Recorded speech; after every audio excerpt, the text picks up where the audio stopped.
June is Audiobook Month. Join Viviana, the Enchantress of Books, and the Audiobook Lovin Series as she celebrates the authors and narrators who bring your favorite stories to life. Not only will this month be packed with exciting guest podcasts full of all things books, but stick around after each episode for some special information about this year's giveaway and more. Hi, everyone, and welcome to Season 9, Episode 6 of the Audiobook Lovin Series. And today I am chatting with the fabulous Goddess Divine narrator, Maxine Mitchell. Welcome, Maxine. Hello. Oh, that was a lovely intro. I only speak the truth, okay? You are fantastic, and I love and adore you. So thank you again for being here. Why don't we start with having you tell us a little bit about yourself, how long you've been narrating, and how you got started. Yeah, thanks for having me. Man, well, you just informed me that my 10-year anniversary is coming up. So I like a good party, sorry. Yeah. So I've been narrating for about 10 years. I got started when I was living in New York City. I went to school to be an actor, and I had worked all over the country, and I was living in New York and working with a couple different off-Broadway theaters, but also bartending. And I got an audition at Audible Studios, kind of as a little lucky thing. And I went, and I was so nervous, but I auditioned, and they had me do a bunch of crazy accents and read a bunch of different copy. And yeah, I left. And I called a friend, and I was like, I think that went really well. And as I was calling my friend, I got an email from Audible that was like, we have a book for you. So I hadn't even gotten back on the train to go back into the city, and I already had a book. So that is how I started. See, I was accurate on my introduction of Goddess Divine. See? No. That's really great, because I know sometimes we do things and we're like, that went great, and then you in my case failed that test. Oh my gosh, yeah. Well, yeah, I mean, I was living in New York. I was an actor. I was going to open calls and appointments every single day, 4 or 5 days a week. And you either always feel good about something, or you're like, well, I blew that. But yeah, I was so used to rejection. I was like, well, I think that went well. And then I ended up getting a job. So Yeah. Which is always a fun surprise. Yeah. And so many years later, I'm sure it's still, good surprises when you get those, in inboxes in your, your email, in your inboxes that says, hey, we have a book for you, or hey, we would love for you to do this book. That fun feeling no, hasn't changed. I'm not right? surprised at all anymore. Yeah. I'm kidding. She almost said it with a straight face, folks. Almost. Yeah. No, I always get giddy when I get a job in my inbox, or even, just like an author request, or a submission request. I'm always like, you want to hire me? Yes. And it's one of the many reasons why I love and adore you is, the humbleness, but also the fact that you still have that oh my God, about the process and everything. Even this many years later, you're not like, okay, yeah, it's just another book. Oh man, I mean, the process is what I love. We were talking about this just a couple minutes ago before we started recording, and that's what I love. I love the work. I love digging into the characters. And I mean, I love reading, and I love storytelling. And yeah, that is what I love so much about this job. And then it didn't come until later, when I was actually meeting fans, that I realized kind of like what the work meant once it left my booth too, but that's been a nice kind of eye-opening thing as well. Yeah, because it's fascinating how I've seen it where you guys as narrators were behind the curtain, almost like the Wizard of Oz. Mm-hmm. Yeah, pay no attention to the man behind the curtain. Exactly. And it's one of those, like, we have no clue. We didn't know anything about you. We didn't know if you like pepperoni in your pizza or not. I mean, nothing.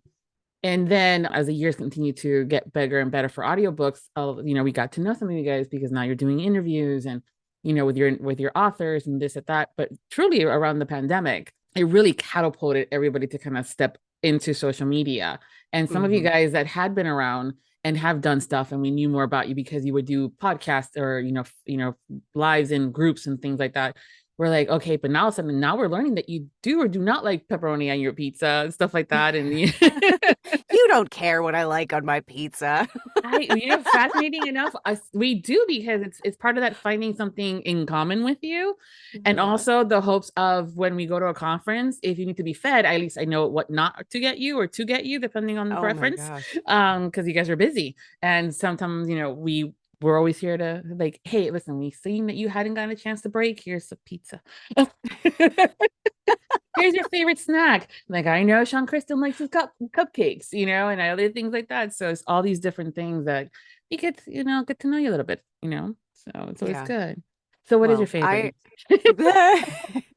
I mean, well, I have to be honest, like I haven't really done a lot of interviews because I get super nervous to do interviews. Like even during the pandemic, I did like my first real, well, I guess it was my second technically, but like convention, fan event. And I had people that were asking, they were like, why don't you have a fan group? And I'm like, I don't need a fan group. Like, what would I even do? Why? And they're like, just let us create one for you. And I was like, oh, I don't have to do anything. And they're like, you can make it whatever you want it to be. And I was like, oh, let's just talk about food then. And they were like, sure, that's fine. So now I have a fan group and we basically just talk about food. But yes, going back, I don't really do a ton of interviews. And now you see why I just ramble about food. Well, the fans love, again, part of that getting to know you guys, but also is kind of putting together how do you do this? Because you get, like I said, behind the curtain and you do this magic thing that you do, and then we get the finished package. And there's a lot of process and stuff that goes along into it, from the prep work to other things. In your 10 years, how has your prep for the books changed? Well, I sort of have a shorthand now for when I'm doing my prep, as opposed to when I first started. I like highlighted all the characters in different colors and tons of notes in the margins. And I'm trying to remember, like the highlighting everybody in a different color was the main thing that I did. And I guess I don't really talk about this a lot, but one of the reasons I did that is because I am dyslexic, not like crazy dyslexic, but I mean, like not, what's the word I'm looking for?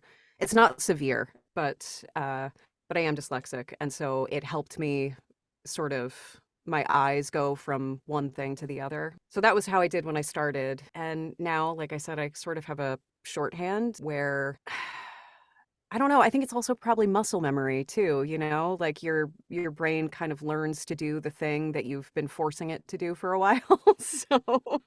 So I don't really do as much highlighting at this point. I prep the script, I read through it and look for character descriptions and any sort of accents and make sure I'm, fully aware of any different locations that are happening in the book and how that affects the characters. And vocal descriptions and just kind of make sure also that I know the plot like the back of my hand so that I'm not, blindly just wading through. And then I do a search of the document as well, usually looking for specific things just to make sure I haven't missed anything in my prep. And then I hit record. Well, I mean, that's still a lot of work that you guys have to deal with, because you don't want to go to chapter 8 and figure out that they have a Russian accent. And that's the first time that you realize that's not good. Yeah, that would be a nightmare. Well, listen, at least it was chapter 8 and not chapter 45. That's happened. Yeah, you know how people say they have like actors' nightmares or servers' nightmares? That would be a narrator nightmare. Oh my goodness. And it's happened. That's the worst part too. But I totally understand, being dyslexic or getting into that zone where you flip the numbers and letters, as someone that does that herself but not diagnosed. It's interesting. Have you always then, when it comes to reading, did you read a lot growing up, and as now as an adult, now that you're doing the work, or are you finding yourself more into audio because of stuff that might your brain functions how it is, I our I fun did. stuff? I read a ton growing Mm, up. My mom was an early education major in mm, college, so she did tons of stuff with us at home, which I think probably is one of the reasons that I was able to kind of navigate mm-hmm. the dyslexia a little easier. And yeah, I mean, I read a ton. I was at the library. My mom would take us, especially in the summer, she'd take us once a week and just be like, "Go pick books." Um, which, that's a nice kind of like there weren't guidelines. It wasn't like, "Here's the children's section. Please pick 3 books." It was kind of just like, "Go wild. Pick what you Mm, want to read. Pick what you are interested in." right. Uh, but yeah, I was always a big reader, and I mean, it's like this is a dream job for me. I Mm-hmm. get to read all the time, and I get to read different things, and yeah. Yeah. And also, so the amount of creative things that sometimes these authors like to put through the readers, whether it's aliens in space with double appendages, um Yeah. to I just did another alien yeah, romance. Yeah. Yeah. yeah, they get creative. I mean, there's even one there that her aliens, the part of the mating ritual, like when he selected her, Yeah. he gives him a kitten. And I'm going, What? I know. I'm like, it's gonna be very hard for me to say no to you, first of all. But then at the same time, I'm going, thanks for giving me at least 18 years of responsibility here. That should be a mating ritual for everyone. I want a Oh, kitten. I know, right? Can you imagine? So when I'm like, yeah, you know how to get us readers, authors, damn you. But yeah, I was like, damn, that's wow. Okay, yeah, I would not be able to say no. Aside from the whole hunky, yeah, fine, alien, but Yeah. still, kitten, hello, hi, yes, I'm yours. Take me now to your planet. I'm just imagining like uh, what is it? The like Alien versus Predator, like I'm Yeah, imagining them both coming up to me with kittens in their hands right now. I I'm so gonna find artwork and send it to you.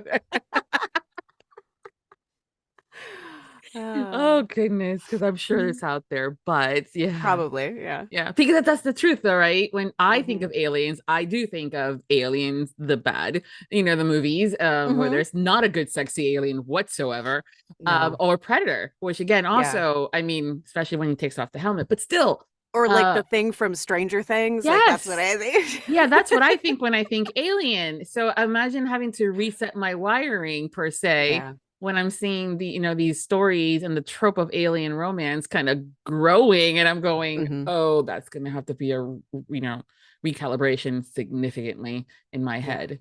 But I love Yeah. it that we Well, have that option. yeah, but like I think part of the allure of aliens, especially it's like that it's slightly scary because there's so much unfettered physical power and like prowess, and that can be exciting. So Yeah, but mind you, I'm fine with vampires and shifters. But I draw the not that I draw the line, but like aliens, oh, that was recalibration. But vampires and shifters were fine. yeah, well, there's certainly That been is true. more of like vampires and werewolves and things like that in the modern canon, if you will, of literature. So it probably just feels more familiar too, maybe, but That is I true. don't know. I I mean, don't know. thank you to True Blood and all that, Yes, True sexiness, Blood. I you loved know, True Blood. and those that are probably the first timers when it happens with Twilight, especially now that that show's apparently is going to be a show now. So yeah, those are, we're It's gonna okay be a with that. show. Yeah, I My God, recently I'm just old. found stop. Shut it. No. Well, the thing is, I'm going through my streaming because I'm trying to figure out what to watch next because now we're back in the days where, growing up, we had to wait until a certain day of the week to find the next episode. And then we had to wait to get to the, so on and so forth. Right. And then we got, spoiled with streaming where we get, binging everything. But now a lot of these server, platforms are going back to that one episode a week. And I'm going, motherfuckers. And so now I'm trying to figure out what I'm watching. And it's like Twilight, Dawn, this, I'm Twilight, this. And I'm like, what's going on? And then I saw in my feeds that, they're apparently making into like a TV show series kind of a thing now. And I'm like, oh, Wild. Yeah, it's even in Hot Topics, folks. The Wild. whole like Team Edward, Team Jacob. Shut up. No. Hot I'm Topic. like, I know. And I'm like, shit, I think I still have some of the original merch. Oh, man. I remember going to Hot Topic. I know, right? I have to send you that meme. It's one of those like the original OGs of Hot Topics goth coming into the new Hot Topic goth. And I'm going, that's good. Yeah. And it was do they still carry Manic Panic? Yes, they do, I think. Do they? Yeah. I think they do. I mean, think about it. We used to wear flares in high school. And those, the string spaghetti straps dresses with the shirts underneath. That's all coming back now. I mean, it's nothing like going into a shop and going, the latest trends. I'm going, I wore that in high school. Yeah. So what's old is new and all that fun stuff again. But it's the exact same thing with romance. I mean, there's been times where historical romance are on top of the world and we love a good Duke and Rake. And then there's the paranormal when all of a sudden we're looking back into having more vampires again, or rom-coms and things like that. You've done a variety of genres within the umbrella of romance. Do you have a favorite to perform? A favorite to perform? I mean, I love paranormal. I love all the vampires and the shifters, and I love all of that. The fays, But it's tough because I like so many. Again, one of my favorite things about this job is that I get to do different stuff all the time. Like I am the type of person who gets bored doing the same thing over and over again. Which is why I could never have an office job. I hear you. But yeah, so the fact that I get to do, like, I get excited when I get something different, I'm like, oh yes, cool. I get to do, like, I got excited about the alien romance because I was like, oh, I haven't done one of these in a while. Fun. Yeah. So yeah. Yeah. But even with shifters and stuff like that, there's an author that has busted out with polar bears and raccoons online. And I'm going, nice. Okay. So we're not sticking to the werewolf shifting thing. Okay. We're going to get exploratory. Raccoons. There was one. Yeah. And a red panda was another one that she did. Okay. Yeah. Yeah. And I think so now I want to know, like, are they human-sized raccoons or do they actually like shift down to size? Yep. Shift down to raccoon size. There was one about a squirrel that it was I think a trend, like it was a hot topic conversation last year around this time with audiobooks because it became an audiobook and all of a sudden it's this sexy guy that shifts into a squirrel. And I'm like, I kind of love that. I mean, well, like, can you imagine what a different existence that is to be that tiny? So like you get to experience it and then go back to being a human size again. Yeah, I could see that could be fun. Yeah, I can also see the relationships there. I'm going, listen, keep that shit up. I'm gonna put you in a cage. Yeah. Just wait until you go back to squirrel mode. Okay. Yeah. Yeah. Is there a genre that you have yet to narrate in that you're just like, cannot wait for it, but you haven't done? Man, that's a great question. A genre that I haven't gotten to do. I've been pretty lucky. I get to do a lot of different stuff. Yeah, I don't think so. I don't have any aching desire, to do something that I haven't done so far. I really feel like I've gotten to I've run the gamut of, yeah. Okay. So. Yeah, well, give it a couple of years, they'll come up with a new one. I remember when New Adult was new. You remember? Yeah. We're like, what's New Adult? We're gonna have like Vintage Adult and Antique Adult next. I'm like 18 adult. Let's just leave it at that. But yeah. So, all that, dark romance is relatively new too now. So yeah, who knows what we're going to get in there. We're going to come up with something within romance or even outside. There's all these lovely cozy mysteries and fun stuff that like now horror is a thing again. I'm really like, yeah, Yeah. and some of them are doing the horror romance, and I'm like, this will be interesting. Do you Oh, like I've never done a horror romance, so there you see go. there? Yeah. I'm like, I love you. Keep that shit. I'm gonna stab you though. That's how the other boyfriend ended up. But he's different. He's gonna change my mind. Yeah. Because we get such a diverse list of characters, from the aliens to the shifters to the firefighter next door and the heroine that's the baker. We do get these characters from all places in the world and outside of space as well. But they all also have, some of them have accents, and we are suckers for accents. And as listeners, which one's your favorite to perform? My favorite accent? I mean, I love doing all the different accents, honestly. Like I feel like this is a cop out of an answer, but I really do. Like especially for the minor characters in books, Like I love giving a minor character just a really distinctive way of speaking, not even necessarily an accent. I love this. Here's an example. I love when you get a scene where a character is answering questions from multiple reporters. And I'm like, how can I make all these reporters sound like totally different human beings? Yes.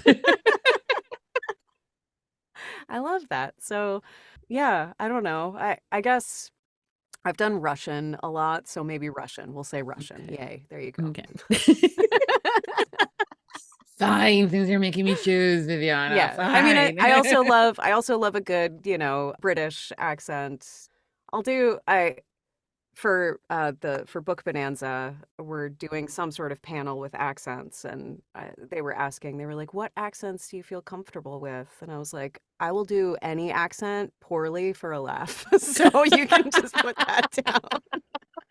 I don't care. Note to self. I mean, no. Well, I mean, look, the thing is, like, if I'm doing it for a book, then I'm researching it heavily and Absolutely. making sure that it is, Well, you did say pitch for perfect. fun. Yeah. Exactly. That's the thing. Yeah. But if it's supposed to be funny, it's a panel that's supposed to be funny. I'm like, yeah, whatever. I'll take any suggestion you give me. Well, that's the thing, though. I mean, like, we always have this idea of what an accent sounds like. When we think Irish, many people think like the Lucky Charm, Yeah. or That's just the Cork accent, right? Exactly. Or when in we Ireland. perfect. And then same thing with like British accents. We're like, yeah, depending on like, are you going Beatles? Are you going Chim Chim Chimaree, Mary Poppins, or are we doing MI5? Yeah. So it's MI5. I like it. Yeah, Matthew McFadden. Ugh. Yeah, right. That was a good show. It was. For a while there, I was like, oh, okay, folks. For those that don't know, it's called The Rabbit Hole for a reason. Yeah. Totally discovered Matthew McFadden thanks to Pride and Prejudice of 2005. You're seeing that all over TikTok now. And of course, I'm like, what else has he been in? And bam, and found a bunch of different things. Even figured out that you can buy DVDs from Amazon UK. And you can play it here in the States, but you have to have a specific DVD player that has codes that allow you to do it, because everything's code restrictions, because, love it. This was prior to streaming a few years ago. So that's kind of how I discovered about MI5, which is a show, basically CIA, FBI, but British. And yeah. Yeah. Who done it?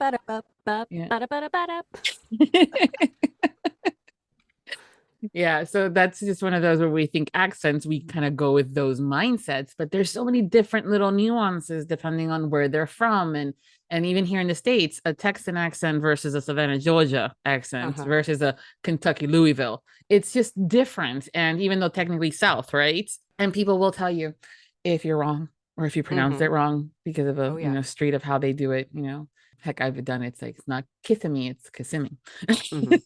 So it's important to do the research when you're doing it for work, but have fun with it when you're on a panel. Yeah. It's okay. So I guess that's a message to everyone who's coming to Book Bonanza. Come see me do bad accents. Well, it becomes a challenge. There's authors out there that, no lie, sit while they're writing and go, what accents can I throw at my narrator? Because they already know who the narrator is. And they're like, let's see if they can do it. And the narrators has said, fuck you. And others have said, challenge accepted. And then they go for it. So kind of, it's always like fun things. But again, it's important to have at least a basic stuff. But yeah, panels are fun. We did that in not that one particularly, but you know, the saying, oh, I'll listen to them read anything, was kind of like my challenge for you guys. Yeah. For that panel. That was super fun. I mean, yeah. And man, Carly Robbins. Yes. Carly Robbins came through. She brought a whole bunch of material. She was like, did you guys bring anything? And we were all kind of like, no. Yeah. So so she gave me her Instapot cookbook, and I was like, oh yeah, okay, I'll find something in here. You've never never has there been a recipe that sounded so enticing, you know, and just good if it's not read by, you know, Maxine Mitchell. Cooking times for root vegetables, you know. Yeah. Well, I mean, as fans, we say it all the time. Oh, we'll listen to you say anything, Yellow Pages, Alphabet, whatever. And the reality is that, yeah, you guys do such a fantastic job that you can make literally anything sound intriguing or sexy or diabolical or just, you know, sarcastic as fuck. And that's perfectly fine. Well, thank you. That's yes. Again, it was a super fun panel. So I'm glad that you guys are going to these things and being more involved in the community. So it's always fun to see you guys. Yeah, well, going back to what I said at the beginning of this, like that was a huge eye-opener for me, was kind of like connecting with the fans and of romance in particular, of this genre, just meeting them. And romance listeners are some of the kindest and like, they're just, they have been lovely and welcoming and and open also, which, you know, which I guess makes sense. You know, a lot of romance, it's all about relationships and vulnerability, and it's just really nice to hear how much certain things that we do can be therapeutic or resonate with people in different ways. And I love hearing that. I love the human connection and the human aspect of this job. So yeah. Well, for you guys as narrators, it's also very lonely in there. I mean, you're literally talking to yourself in different voices as if there are other human beings in there. And you guys do a fantastic job. So I'm like, yeah, how many narrators? Wait, it's only Maxine. Damn, she good. Again, goddess divine for a reason. But it's you know, to have that interaction, because I think as human beings, we kind of crave to have that sense of community and just from a final product perspective, to know that, you know, maybe they discovered a love for food because you did something in a book or said something in an episode or this and that, and or be able to come with a community and have friends that, sure, we all love the kink. It's okay. It's totally fine. You know, or like, you too. Yeah, hell yes. You know? Maxine Mitchell, I have find your thing, man. Find your thing that you love and are passionate about. Yep. It's definitely something that I love about this community, is how open and embracing it is to the vast of creative things that we can fall in love with, from, again, topics from us cooking, but also you guys. There's been times where I've read a book, and I know there's others out there as well, that we literally throw across the room and say, burn, fuck you. And then we're like, the next thing I do is like, please let it be an audiobook. Search, please let it be oh yes, it's an audiobook. Who are the narrators? Because, you know, it can make or break a book, people. We all know this is true. Okay. And then you're searching and you're going, oh fuck yeah, Maxine's doing it, sold. And then you can listen to the whole thing, and that exact place comes up where you threw that book across the room because fill in the blank reasons, and now you can, and you're like, oh, see, this is what we needed. The interpretation of how you guys do the book is different sometimes than what we're doing it in our heads as we're reading it. For sure. Yeah. I had a lot of people say that about the Ravenhood series books, like Cecilia, because of the fact that that character starts out, I mean, she's young and she's immature when it starts out, and people were like, I hated her. And then I listened to the audiobook, and like you actually hear her grow up within that trilogy. So which is, you know, that's nice to hear. But also, what as to what you were saying, it can be a totally different experience in audio. So yeah. Yeah. And there's sometimes too that we're having this like moments where like, did we read the same book? Because Sure. Yeah. I'm like, you liked it? Oh, okay. And it's not a shaming of anything. It was just one of those like, oh, okay, cool for you, but we liked it. Okay, all right. I'm like, well, if I know what else to recommend for you if something comes across the things. But it's always rather interesting what some people will love and like, and then some others don't. And in this community, we are all acceptant of that. And we're like, okay, great. So what's next? Because we're devouring the books. You guys Yeah. not fast enough sometimes, I'm sure. Uh, Girl, I'm working over here. I know, right? I'm in here every day. What, they're supposed to have a life, an outside thing? No, listen, you only get a potty break and food break. Let's go. Yeah, but I mean, how many books are you cranking out nowadays? Oh, I mean, a couple a week. That's, that's my schedule, is that Wow. I have a couple of books a week on my schedule, depending on the length, obviously. Yeah. If I'm recording a 12-hour book, then that's probably the book I'm recording that week. But if it's, a couple of dual narrations, then I'm able to do, more than one. So, Mhm. How does that yeah. look for you when it comes down to for duets? Because that's becoming to be more and more popular, which I love. And a lot, it used to be that prior to pandemic, you guys would have to go into a studio of sorts and record and, pop in, pop out, figure out what scene and stuff like that. Come pandemic, Zoom became a thing. And sometimes Hmm. you guys were recording together via a Zoom. But, how does that look like nowadays? Because I know that people just do your end and then submit the files and then engineer does their magic. Yeah. So, I mean, it can work. It can work a variety of different ways. It can work, like you said, there are still some times where you're recording at least in the same studio. And then other times you are recording over Zoom, which I love, honestly. Like that way you're still getting the live performance aspect of it. You're playing off of each other so that it really feels what's the word I'm looking for? Genuine. It feels immediate. It feels, Yeah. yeah, sure. A- And you're getting all of the energy in the scene as well. And then I've also worked with companies that like you record certain scenes together, but the higher emotional scenes together, and then you're kind of recording wild lines. You're only recording your lines for other chapters. And then I've also done it where you're only recording your stuff and sending that in. So I prefer the live playing off of each other. I think for me at least that it results in a more cohesive performance. But who's to say? I'm sure that it also sounds great, if you're just kind of piecing it together as well. So Well, then I think also yeah. that kind of says to the talent that the narrators, when they say, oh, the whole misconception of they're just reading the book, right, Uh-huh. is just kind of thrown out the window. That you guys do such a fantastic job that as the listeners, when things are spliced together, we have no clue. Hmm. And it's because you're still giving me 110% of the performance, regardless Uh-huh. of who may or may not be on the other end for you. I think it helps that a lot of us are or have some sort of theater background or acting background, and that we've kind of learned how to. Well, I went to school. I went to school for musical theater, and one of the most important things the director of our program said was kind of like director proofing ourselves, because you weren't always going to have someone leading the charge who was, amazing.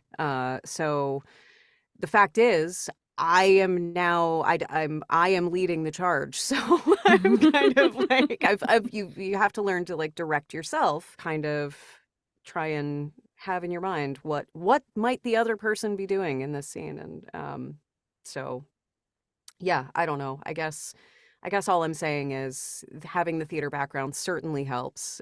And yeah, I I still love doing it live. I love being Yeah. able, when, like I said, Zoom is perfect for that. It's you do the countdown, you hit record together, and then your tracks basically are going to line up for the engineer anyways. But then you actually get to play off another person, which is not only fun, but I think, really effective as far as the scene work goes. Yeah, I mean, it's one of the things I love in books is when the writer does a really good job of the banter between characters, Hmm. and it's a little hard to interrupt yourself. You know what I Yeah, mean? But when sure. you're Yeah. getting to those moments and it's a heated conversation and you're like, no, no, no, no, no, and then they interrupt you when it's, duet narration, you can do that. Right. Yeah. Yeah. So it's always fun. Those are some of my favorite scenes. What about you as the performer? What are some of your favorite scenes to perform in books? Oh, man, I love awkward interactions, those like in rom-coms. I always love kind of getting to dig into the weirdness.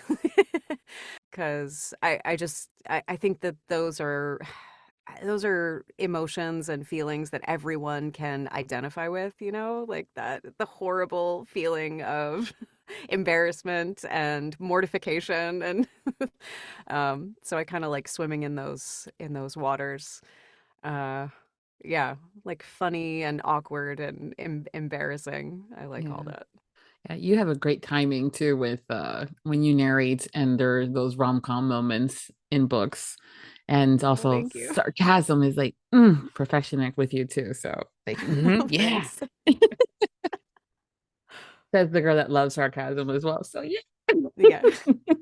I'm like, yeah, that's how I was thinking it. And so I'm like, and I was like having a Maxine in your head a little bit, when you have those moments you're thinking it, you're like, yeah, that's exactly how I would have said it. Yep. Scenes on it. Thank you. When you're not pushing all these awesome books to the listeners and you're not working, what do you do for fun?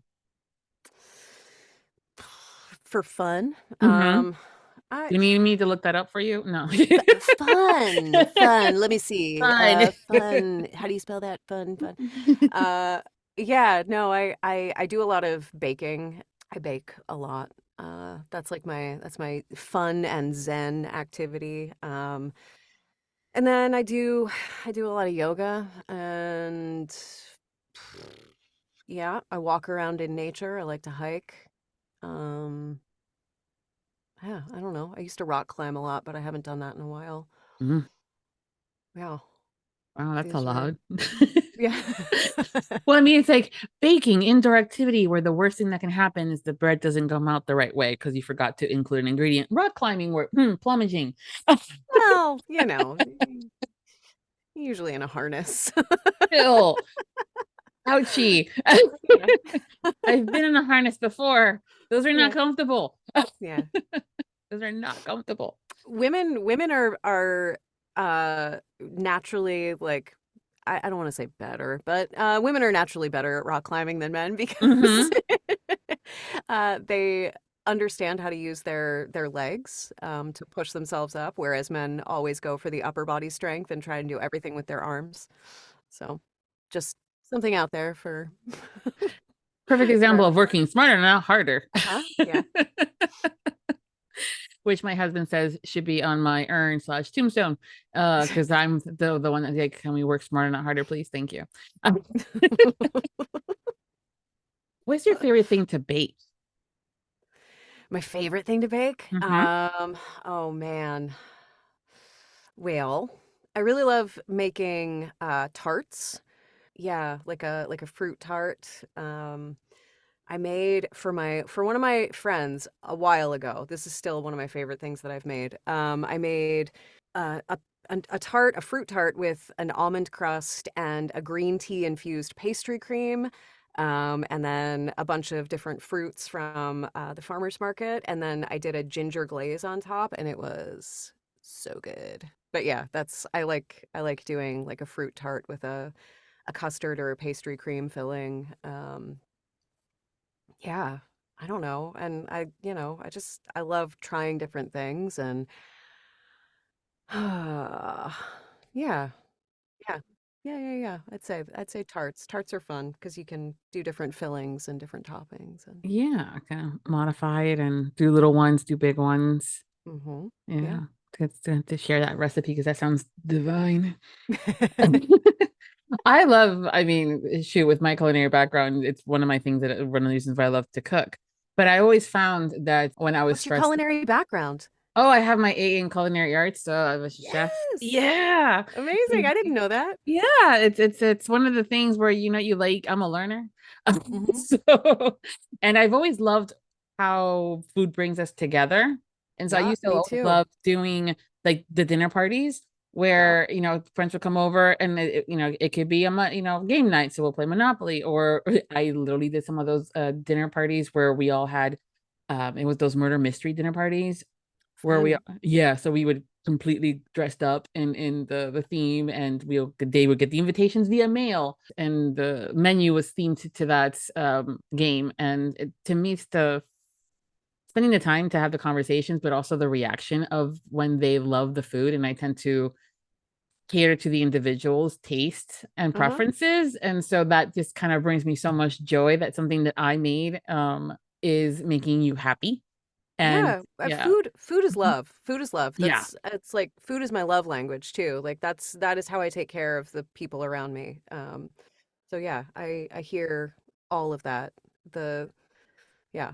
Yeah, so it's always fun things to do. But I always found baking, math is not my strong suit. And when Yeah. and it comes down to having to convert the Uh-huh. recipes from one thing to another, or Sure. having to increase or decrease the ingredients because you don't need to have that big batch, or you do, a little bit stressful. But I found that baking was so more relaxing for me. So when I'm stressed out, I bake. Mm-hmm. Yeah. Yeah. Oh my gosh, need some bread dough. Hmm. You feel so much better. Yeah, yeah. But see, now that's a little ruined for me thanks to TikTok. There is a guy What? girl, I'm not on TikTok. I'm gonna have to send you that video. And I I think don't he's do the Tick'em you Tock'ems. don't TikTokums. I don't either. I do not do them. I have an account because got to, because work. If I didn't have to do this stuff for work, I probably wouldn't. But yeah, kneading has yeah. I'll have to send you the video. It's a thirst trap of sorts that he's Okay. doing, and yeah, there's some things when he's kneading there that I'm going do, and then the culinary background, like, do not do that to the bread. You're Okay. wasting Nutella, folks. Come on. Yeah. But it's a thirst trap, and so Tickety talkities, man. I mm-hmm. just don't get it. I don't get it. Yeah, it takes a lot. I mean, these, having a podcast, doing the social media stuff, those videos take a long, long time. And I much They do, rather, and yeah, well, and I also feel like I don't know. I I feel like it's so much, and it's like oh, it's like overload for me. Like I've tried. I opened a TikTok account because I was like I want to see what this is all about, and like after 5 minutes of sitting there and it's just like one video after the other, I was like I can't do this. I feel overwhelmed right now. i I do not like how fast paced this is. I yeah. would like yeah. It's gotten So better now that the videos can be longer, but at the same time, I cannot create the content. I just don't have that time capacity, and the patience is not where I need to be spending it on, because my goodness, I've seen some of those behind the videos when they have to record a thing. I'm like, yes, see, unless I'm getting paid, it yeah, ain't well happening. look, some people are really good at it, and like Yeah, I more power to you. absolutely. It's entertaining on my My end. Yeah, exactly, sure. I have an Instagram account and I post random photographs. And that is basically more my speed. Yeah. So that's And I love that you're more on social lately, and love the new logo and things like that you thank you. have. And yeah, the color is one of my favorites, shades of blue. And but it's just one of those things where do you spend your time? And Uh-huh. that's inclusive of like, okay, go Maxine, stop messing on TikTok and go record the book. Selfishly. Or I'm like, hey, I'm still waiting for that recipe for you to send me. Yeah. But also, I mean, like, hey, I love that we have this extra content now. It helps sometimes lull to sleep at times, or when I need to. I mean, like puppies on TikTok are so damn cute, and kittens and little things, and so it brings me joy. But I am not the girl to create that content. I will find someone that we can hire for you. It's not gonna happen. But again, it's fun. But yeah. So yeah, when you do have I am asking for that part recipe. Oh yeah, I'm not trying to yuck on anyone's yum. Oh no, absolutely not. No. I do not like TikTok, but I know Mhm. that there are plenty of people who like TikTok, Mhm. just like, you know, Oh, everything well, else in life. yeah. So Well, you never know, right? At this point, you may not have just found the right TikTok thread for you too. I mean, if there's an entire food one, and you may want to sure, find new there you recipes, who go. knows? So, because I mean, I found a couple. I'm like, oh, meal planning, fun. Uh, I'll help you with your meal planning. I have the info and everything, but for myself, not so much. But yeah, so if I can find something to be helpful, it's good to have those things. But yeah, Yeah. mountain climbing and baking, got it. So those are the things you do for fun. Yep. Yep. Hiking, rock climbing, baking, Yeah. yoga. I'm really just kind of like a boring old hippie. Oh, stop. So true. Yeah, and then you get in the booth and you're doing all these spicy stuff. Yeah, sure. Boring old hippie, he says. Mm-hmm. Yeah. Mm-hmm. You work with words all day long. What's your favorite word? Which is different from your favorite curse word, because that's the second part of this question. What's my favorite word? Yeah. Kerfuffle. Ah! That's my favorite word. Kerfuffle. Yeah, that's a mouthful. Kerfuffle. Yeah. Yeah. But I can see where it's fun too. Kerfuffle. Mm-hmm. What about your favorite curse word? Am I allowed to say it? Yes. 18 and over. Hell, I've dropped fuck bombs here and there. Come on. Yeah, I would say that fuck is probably my favorite curse word and the one I use the most often. Yeah. It can be Yeah. used in so many different ways. So I Mm-hmm. mean, come on. It's and some people would love to do it, and this is how it's all about the where you put the emphasis and all this other fun stuff. So Yeah. it's a good tool. Yeah. Yeah, Mhm. for sure. So thank you for sharing all the stuff about you. But we're gonna even get more into deep details about you when you tell us your. Oh boy. Oh yeah. It's one of the reasons why I love doing this. Yeah, because we get such great conversations, but at the same time, I'm going, two truths and a lie, where you tell us Oh. 3 things about yourself, and we have to figure out which one's the lie. You're ready. Okay. Okay. Uh oh, I'm just supposed to come up with wait, what is it? 2 truths and a lie? 3 truths Yeah. and a lie. No, it's 2 truths and a lie. 2 truths and a lie. It's part of the homework. Did you not get the Homework. Who does homework? homework? Uh okay, let's see. Okay. Uh here we go. 2 truths and a lie. Okay. I have lived in Europe. I have lived on both the East and West Coast. And let's see, what's one more?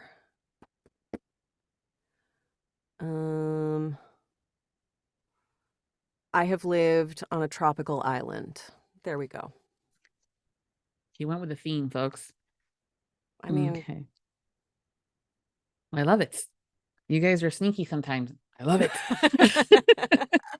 It's all in the details, and a lot of people, there's so much things that you can learn when it comes down to this, not just by the answers, but the whole thought process. Yeah, I love it. It's the psychologist in me. All right, so you've either lived in Europe, or you lived both on the East and the West Coast, and you've lived on a tropical island. So That's which one's correct. the Yeah. lie? Okay. Has lived in Europe the lie? Bing, bing, bing. That's right. Yay. I've been to Europe, but I have not lived in Europe. Yeah.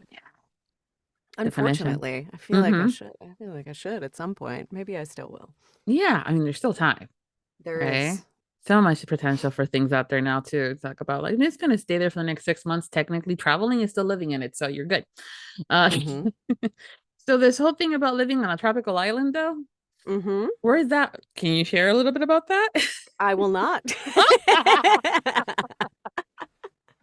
Oh I will not. Just like I won't tell you where I lived on the East and West Coast. no, I don't want the info. I don't want the address. Yeah, but okay. So was it as when we think of tropical island? Was it as we think it is, or these shows sometimes make it out to be? Yeah, I Okay, would say. good. Yeah. That's Yep. good.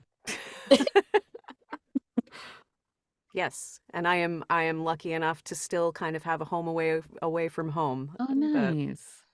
I Yeah. can return to. So, That's good. That's always, yeah. we always see these shows or we see the movies about the stuff. And I'm also going the bugs and if you get stranded, because I'm worst case scenario. So I'm glad that it's such a good thing. Because I mean, it's the mystique is there about tropical islands. But Mm-hmm. that's fun. Yeah. I'm glad. That's interesting. And you're just gonna let us use our imaginations because that's what we do. Correct. Uh-huh. He's like, yo. I'm like, Yes, that that's correct. That is what I'm gonna do. folks, it was good then. Goodness. Well, thank you for all Uh, that. yeah. Wait, can we do another one? Ooh, what do you mean? Can we do Wait? another one? What do you Can we mean, do another another round? one? Like the two truths and a lie. Oh Yeah. yeah, you want to do another round? We could. Yeah, Totally. I don't know. Sure. Yeah. Yeah. All right. You want to try Uh, another one? yeah. Okay. Okay, let's see. I have managed a music venue. I had a lizard growing up. Uh, I have gotten lost in the woods and required rescue. Oh wow.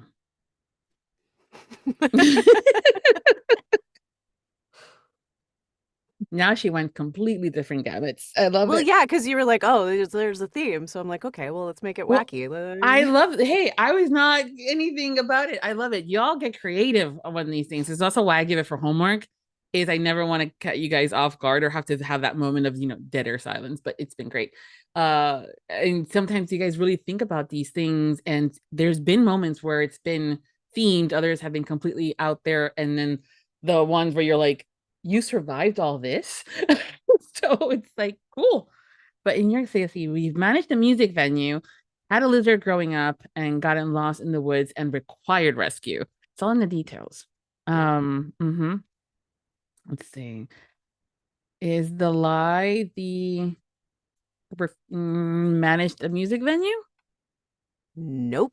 I had a feeling that was true. All right. Had a lizard growing up. Nope. Oh my God. So you got lost in the woods, but you did not require rescue. That's a lie. I mean, everyone's gotten lost in the woods, but no, I've never required rescue in the woods thank before. goodness. Yeah. No, I managed a classical music venue. Oh, wow. So we had Yo-Yo Ma, and I have met and spoken with Yo-Yo Ma in person, which is probably cooler for some people than it is for others, but it's pretty Yeah. cool for me. So Yeah. Hey, it's what we find joy, as that saying goes. If it sparks the joy, keep it, right? yeah, exactly. Oh goodness. And you had a lizard growing up. Was it an actual Mhm. lizard or one that you found that and your parents didn't know that you had? Well, I did find it and I did just keep it, but they knew that I had it. Yeah. Okay. Yeah. Yep. Kids. Gotta love Mhm. us. And I sure we grew up, but yeah, I had a pet. Did the parents know about it though, kids? It's always the question. Like, maybe Yeah. not. So that, yeah. See, Yeah. you Yeah. liked lizards growing up? I liked everything. I wanted all the pets that I could possibly have, and my parents were usually open to it. That's good. Yeah. Yeah. Yeah, here in Florida, we're constantly having to say, all right, little one, you don't belong in here. Let's go. Figure Right. out how to capture it. And especially when they go up high and I have vaulted ceilings, I'm like, and then try to get out of the house because cats.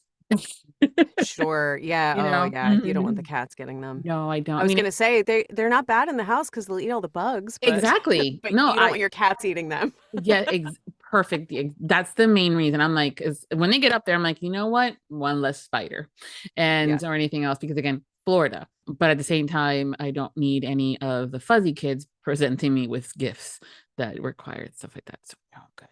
You know, Yeah. always looking like, all right, what are you staring at? I'm like, oh, that's a lizard. Great. That's fun. Thank At least you. it's not a ghost, you know. That's What are you another staring at? episode. They've done that too. And I'm going, there's nothing up there, buddy. Okay, so is it the little girl or the gentleman that we're talking about? Mhm. Yeah, it's one of those things I'm pretty open about. I'm like, in my house, you just don't know. Mhm. So if it's a ghost, I'm like, I always said like a memo. I'm like, listen, we can coexist, or I'm going to do stuff to get rid of you. It's one or the other. You have options. Yep. So we've Same learned to same here. coexist. Good, yeah, Same here. yeah. Oh goodness, see, we're definitely having another episode. Maybe around Halloween, we can tell our ghost Sure. stories. That'd be fun. Yeah. Before we go, can you tell us what you're currently working on and what is up next for you that you can share? Mm-hmm. I am currently recording Nadia Lee's next book, Contractually Yours. Uh, and what do I have coming up? Let's see. I have Deserving Reese, Susan Stoker. That's going to be coming out, I think, at the end of the month. And Serena Ackroyd. Cruise just came out, and then we'll be having. Let's see. I did Filthy Lies and Filthy Truth, the Lodestar and Connor books, and then I'm trying to remember what else. Oh, I have a Catherine Cowles book coming out soonish, in her Lost and Found series. Yeah. Oh, that alien romance that I just did. That's going to be coming out soon. That's the final book in the what is it? The Fated. I forget what the name of the series is, but it's a reprise of a character that I did in the first book in the series, and she and her mate have to they go on another mission to Mm, save, the world, and she's a scientist. He's an alien. of course. Yeah. Budding work romance. Yeah. Uh-huh, uh-huh. I just recorded Unscripted with Mila for Melanie Moreland. That's going to be coming out soonish. I did a Layla Frost book. Yeah, I don't know. That's a lot. That's a lot. Yeah, you weren't kidding when we weren't kidding when we said you pumping them out. So Uh-huh. yeah. Well, we definitely have a lot of goodies to place in our earbuds in the next coming days, weeks, months as these get recorded and published. So thank you for all that. Yeah. Oh, Yeah, thanks for listening. yeah. That's. Oh, we love you. So of course, no kidding. We weren't lying when we said we'll listen to anything that you narrate. One day there's just, you never know, you might get that Encyclopedia Britannica book. No one wants to Oh, hear me read an encyclopedia. oh no, they kind of did that already thanks to Audible. One of their April Fool's things that they did, they've got a couple of little definitions and stuff. They didn't do an entire full volume, but they're like, you all said, let's see if it's true. And yep, it's a freebie on Audible. I think Sebastian York did Shut Cheese. up. No, I'm not Amazing. kidding you. He did Cheese. And yeah, it was I think Zachary Weber did another one too in there too. There's a bunch of narrators that got together as an April Fool's joke. Fun. The Encyclopedia. Audible, why you don't ask me to do silly I definitions? know they haven't done that in a while, and I'm going, y'all, come on. I mean, it's not like you don't know folks. Right. Yeah. I'm like, let's have some fun, get back a little bit to the community and have some fun with stuff. Yeah, it was an April Fool's joke. It was fun. I'll link it. And I'll send it to you so you can listen to some of these words because I'm like, yeah, no, they were right. Anything y'all say, we'll listen. Nice. Yeah. Thank you so much, Maxine, for being part of this year's Audiobook Lovin Series. It's been such a hoot. Thank you, Viviana. Yeah. I'm glad we could do this finally. Yeah, it's been a while. Damn work schedules, but we got it done, girl. We got it. We did. Yep. And everyone, thank you for hanging out with us today. We hope you've enjoyed this chat as well as the series. I will make sure to include all of her social media so you guys can follow her and get some cool recipes, including joining the group that she has, Maxine's Earbuds. Yeah, Maxine's Earbuds. Come join Yes. us. It'll be fun. And that information will be linked over at the Audiobook Lovin Series page at Viviana Enchantress of Books. And until next time, happy listening. A special thank you to authors DJ Krimmer, Tana Stone, Landon Beach, PJ Fiala, and all of our sponsors of the Audiobook Lovin 2023 series. Visit today's episode post to listen to sound clips of some of the books we discussed and enter the month-long giveaway. If you enjoyed the Audiobook Lovin podcast series and you want more, join the Audiobook Lovin podcast Patreon for early access to podcasts, exclusive content like the Would You Rather game and dinner party guests, and additional incentives such as bloopers, graphics, and much more. Support the podcast by becoming a Patreon at www.patreon.com/audiobooklovin. Thank you for joining Viviana and her guests for this podcast, and we hope you tune in again as we continue to celebrate Audiobook Month. The Audiobook Lovin Series is hosted by Viviana, the Enchantress of Books. Please make sure to visit the main page linked within the post to learn more about the entire Audiobook Lovin Series and the enchanting author and narrator guests who have joined us over the years. If you've enjoyed today's episode, please consider leaving a review wherever you listened, and please follow us on social media platforms and subscribe to the Viviana the Enchantress of Books newsletter. Until next time, happy listening. Audiobook Lovin hopes you have enjoyed this program.